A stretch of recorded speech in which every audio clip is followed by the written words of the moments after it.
Life is a happening place. Have you ever wondered this? We are the soulmates of our own lives. First, and the way we live it, we cherish the similar way. If you keep on creeping and crying all the time over what you do not have, definitely life is not going to be easier. But if you're happy with what you have and yes, take efforts to get something better, that would be the last and the best time for you to cherish your life.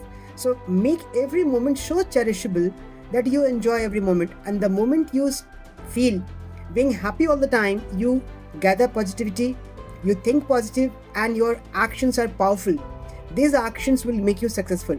So if you relate it, it's a vicious circle. If you are happy, you definitely will attract success. If you are unhappy, you'll be attracting failure. So make this life so powerful, so cherishable, so happier that you attract success.